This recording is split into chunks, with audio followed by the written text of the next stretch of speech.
लेकिन उसकी माँ मंजू और बहन सौम्या को अधीरा बिल्कुल पसंद नहीं है।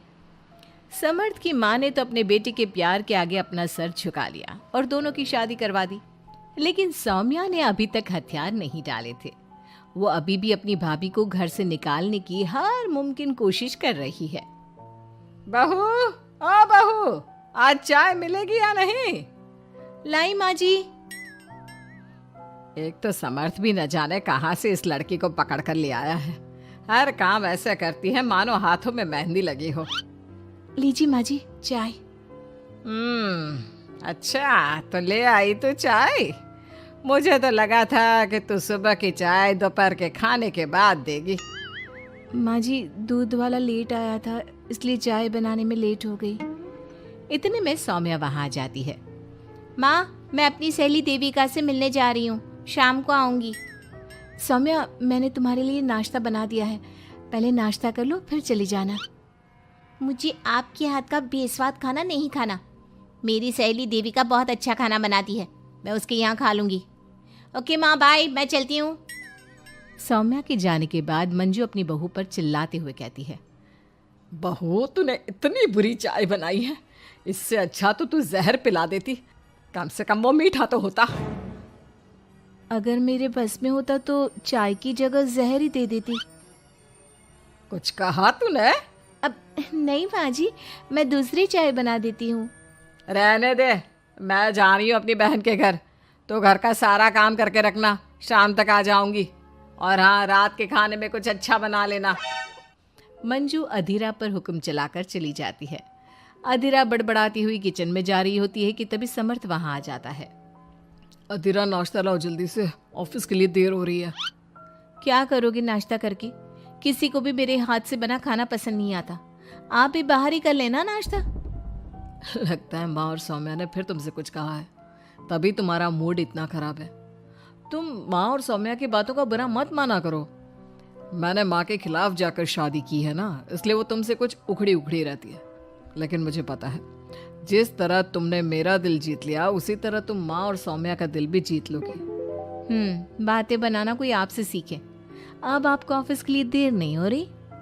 हो तो रही है, लेकिन सोच रहा हूँ सौम्या और माँ घर पर नहीं है, तुम दिन भर अकेली घर में क्या करोगी? मैं आज ऑफिस की छुट्टी कर ही लेता हूँ। नहीं नहीं नहीं, मैं घर में अकेली रह सकती हूँ, आप ऑफिस जाओ। चलो जाओ और अपना काम करो। समर्थ ऑफिस चला जाता है और शाम को जब सभी घर आते हैं, अधीरा सबके लिए बड़े प्यार से खाना तैयार करके रखती है। सौम्या सबसे पहले किचन में जाती है।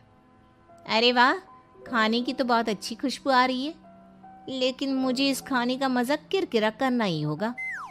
सौम्या खाने के अंदर बहुत सारी हल्दी डालकर चली जाती है।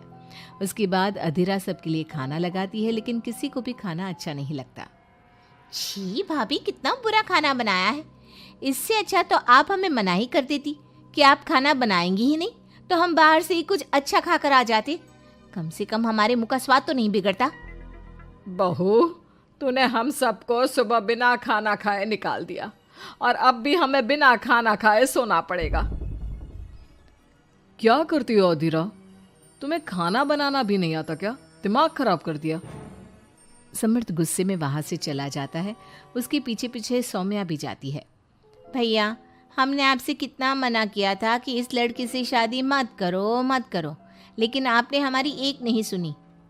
आप मेरी सहेली देविका को तो जानती हो ना, सुंदर होने के साथ साथ हर काम में माहिर है। सौम्या देखो, मैं वैसे ही परेशान हूँ, तुम मुझे और परेशान मत करो, जाओ यहाँ से। सौम्या ने समर्थ के दिल में अधीरा के लिए नफरत डालने की कोशिश की। अगली सुबह अधीरा जल्दी सोकर उठी और सबके लिए नाश्ता बना लिया, लेकिन समर्थ बिना कुछ खाए ही ऑफिस के लिए निकल गया। सौम्या भी ये सब नोटिस कर रही थी। उसने देविका को घर पर बुला लिया।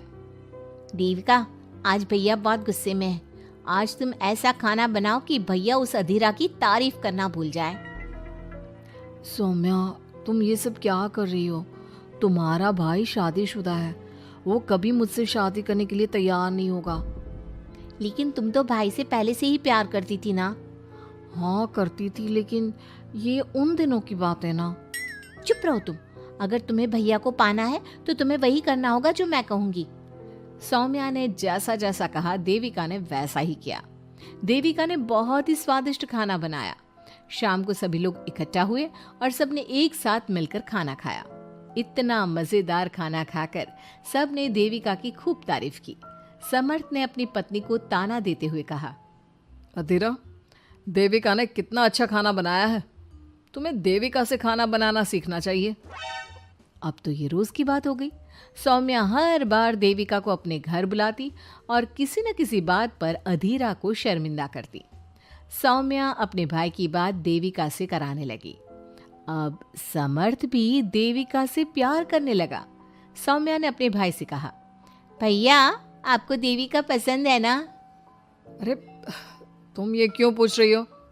क्योंकि मैं चाहती हूँ कि आप देविका से शादी कर लो। अरे सौम्या, ये मुमकिन नहीं है, क्योंकि देविका मुझसे शादी करने के लिए कभी तैयार नहीं होगी और अधीरा भी इस रिश्ते से खुश नहीं होगी। आप देविका की चिंता मत करो, उससे मैं बात कर लूंगी। आप बस अधीरा भाभी को समझा दो। सौम्या की बात सुनकर समर्थ अधीरा के पास जाता है। वो उससे अपनी और देविका की शादी की बात करता है। अधीरा, मैं देविका से शादी करना चाहता हूँ। क्या? आप शादी करोगे? लेकिन क्यों? क्योंकि मैं उससे प्यार करता हूँ।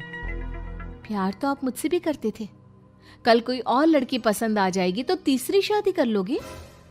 देखो अधीरा, तुम्हें घर में कोई पसंद नहीं करता। तुम्हारी शादी मैंने माँ के खिलाफ जाकर की थी। अब तुम मेरे और देविका के बीच में मत आओ, प्लीज। क्यों बीच में ना हो? मैं ये शादी नहीं होने दूंगी, आप चाहे कुछ भी कहो। अधीरा के लाख विरोध के बावजूद भी सौम्या और मंजू ने समर्थ की शादी देविका से करवा दी। आखिरकार सौम्या अपनी भाभी की सौतन ले ही आई।